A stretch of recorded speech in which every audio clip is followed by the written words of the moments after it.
the way we are living in our closest communities is very different from the way it used to be. So, for example, um, people are not living in extended families, which is traditionally what they've done. Families are smaller. A lot of kids are growing up without a sibling of the same sex or a sibling of the opposite sex or any sibling at all. Um, Family breakup continues to be a pretty big fact of life. And so, my argument in Primal Screams, especially, is that when you put all of these trends together, what you see is that for all of our sophistication as modern people, we have a social learning deficit.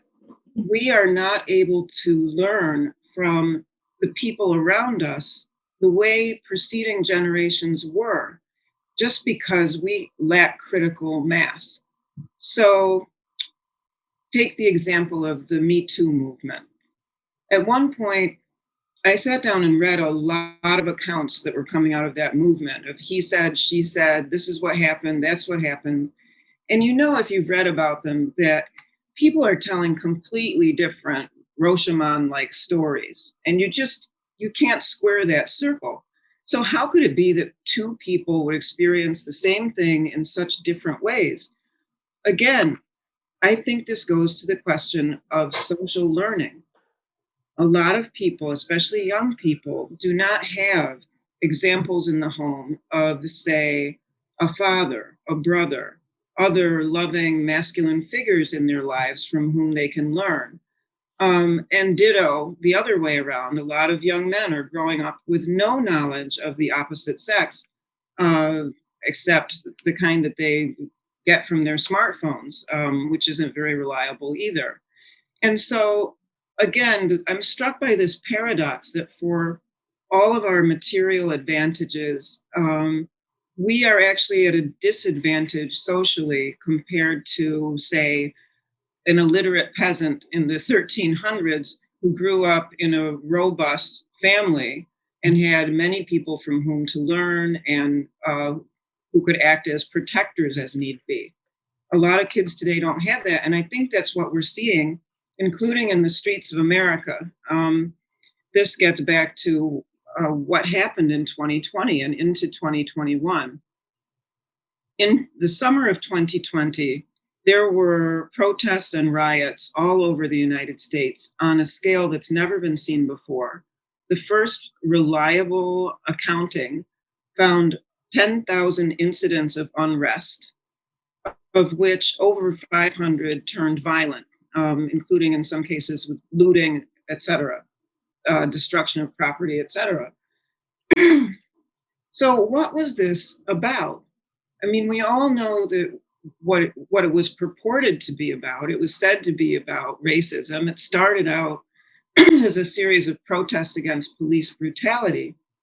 But if you watch the footage of all of those screaming people harassing diners on the sidewalk, shining flashlights into people's homes, waking them up in the middle of the night, and doing all these other things that are disruptive of family life in particular, I think what you see is that people have come unhinged, first of all, because they are not tightly enough bound in community. They don't have enough gravitational pull on their lives.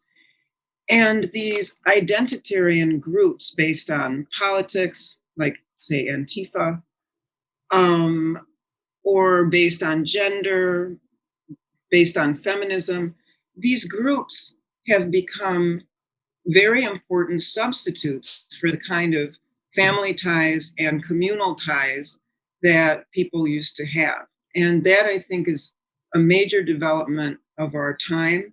And I think also it's not just a matter of Antifa.